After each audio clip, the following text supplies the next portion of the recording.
সমাজ জীবন, রাষ্ট্রীয় জীবনে সকল ক্ষেত্রে আল্লাহর প্রভুত্বকে মেনে নিব, তখনই আমি আশরাফুল মাখলুকাতের যে দুনিয়াতে আমাকে প্রেরণ করা হয়েছে সেই উদ্দেশ্য সার্থকভাবে প্রতিফলিত হবে। সম্মানিত উপস্থিতি, রাসূলুল্লাহ সাল্লাল্লাহু আলাইহি সাল্লামের এই সিরাত আমরা ছোটবেলা থেকে শুনে এসেছি। রাসূলুল্লাহ সাল্লাল্লাহু আলাইহি সাল্লামের সিরাত নিয়ে আমাদের অনেক আলোচনা হচ্ছে, অনেক বক্তব্য হচ্ছে। রাসূল সাল্লাল্লাহু আলাইহি সাল্লামের আমরা যারা প্রেমিক, রাসূল সাল্লাল্লাহু আলাইহি সাল্লামকে যারা আমরা ভালোবাসি, আমরা ব্যক্তি রাসূল, নবী রাসূল, ইমাম রাসূল, আমরা একজন সমরবিদ রাসূল, অর্থনীতিবিদ রাসূল, রাজনীতিবিদ রাসূল, সকল ক্ষেত্রে যদি আমরা রাসূলকে সর্বোত্তম আদর্শ উসওয়াতুন হাসানা হিসাবে মেনে নেই, তাহলে আমাদের সমাজে শান্তি এবং কল্যাণ নিশ্চিত হবে। কারণ আল্লাহ রাব্বুল আলামিন বলেছেন, লাকাদ কানা লাকুম ফি রাসূলিল্লাহি উসওয়াতুন হাসানা। রাসূল সাল্লাল্লাহু আলাইহি সাল্লামের জীবনে রয়েছে তোমাদের জন্য সর্বোত্তম আদর্শ। আজকে সারা পৃথিবীতে আজকে যে হতাশা, আজকে যে এই জঞ্জা বিক্ষুব্ধ সমাজে আজকে যে শান্তির বড় অভাব, তার একটি মাত্র কেবলমাত্র শুধুমাত্র আমরা আল্লাহকে ভুলে গিয়েছি, রাসূল সাল্লাল্লাহু আলাইহি সাল্লামের আদর্শ থেকে অনেক দূরে সরে গিয়েছে।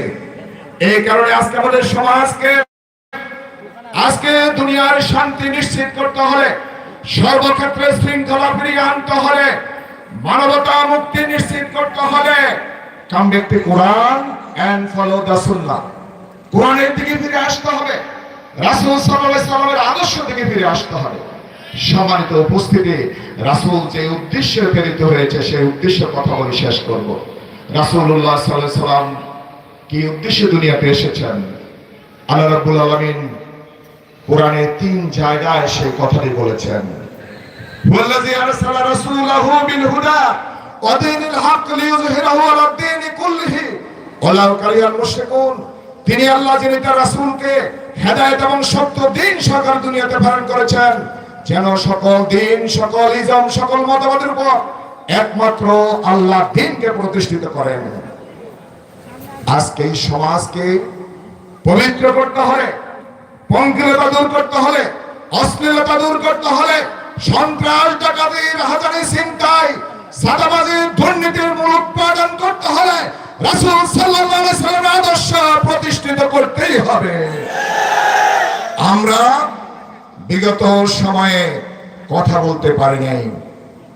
আমরা মনে করি আজকে যেই হাজার হাজার ছাত্র, যুবক, জনতার রক্তের বিনিময়ে আমরা যে নতুন বাংলাদেশ পেয়েছি, এই নতুন বাংলাদেশকে নতুন ফ্রেমে, নতুন ডাইমেনশনে আমরা যদি প্রতিষ্ঠিত করতে চাই, ন্যায় এবং ইনসাফপূর্ণ সমাজ প্রতিষ্ঠার বিকল্প নেই। আর ন্যায় এবং ইনসাফপূর্ণ সমাজ প্রতিষ্ঠা করে বৈষম্যহীন যদি আমরা আইন প্রতিষ্ঠিত করতে চাই, তাহলে একমাত্র কেবলমাত্র শুধুমাত্র কোরআনের আইনের মাধ্যমে এই সমাজ বৈষম্য দূর হতে পারে। সম্মানিত উপস্থিতি, আমি আপনাদেরকে বলবো, আমরা আর কি অন্ধকার জগতে ফিরে যেতে চাই? আমরা যদি অন্ধকার জগতে থেকে মুক্তি পেয়ে আলোর সন্ধানে ছুটে যেতে চাই, বাংলাদেশকে নতুন উচ্চতায় নিতে চাই, সেই ক্ষেত্রে আমি, আপনি সকলে মিলে আসুন একটি ইনসাফপূর্ণ সমাজ প্রতিষ্ঠার আন্দোলনে শামিল হই, কোরআনের শাসন প্রতিষ্ঠার আন্দোলনে শামিল হই। আল্লাহ রাব্বুল আলামিন আমাকে, আপনাকে দ্বীনের জন্য কবুল করুন। ন্যায় এবং ইনসাফপূর্ণ সমাজ প্রতিষ্ঠার যেই সংগ্রাম আমরা নেমেছি, এই সংগ্রামে সকলকে কবুল করুন। আসসালামু আলাইকুম ওয়া রাহমাতুল্লাহি ওয়া বারাকাতুহু। ধন্যবাদ আমার সাহেবকে। আমি একটু কথা না বললেই নয়, এই মাহফিল করার জন্য বিশেষ আমাদের এই সোসাইটির সাধারণ সম্পাদক জাফর সাহেব অর্থ সম্পাদক করে প্রতি রাস্তা আমাদের সভাপতি যারা আছেন তাদেরকে অনেক অক্লান্ত পরিশ্রম করেছেন, এজন্য তাদেরকে ধন্যবাদ দিচ্ছি। আমি সকলকে আমার আন্তরিক ধন্যবাদ। এখন আমাদের প্রধান আলোচক বক্তৃতা করবেন। আসসালামু আলাইকুম ওয়া রাহমাতুল্লাহ। কেমন আছেন আপনারা? এগুলো বসতে বলেন ভাই, কার না বসে এখানে দাঁড়িয়ে থাকেন না তো ভাই, বসুন।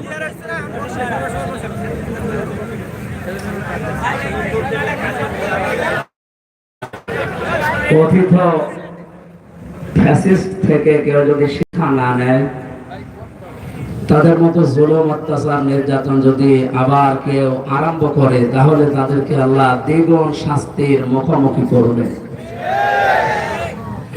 এই জন্য আশা করছি আমার প্রথম কথাটা যেহেতু এটা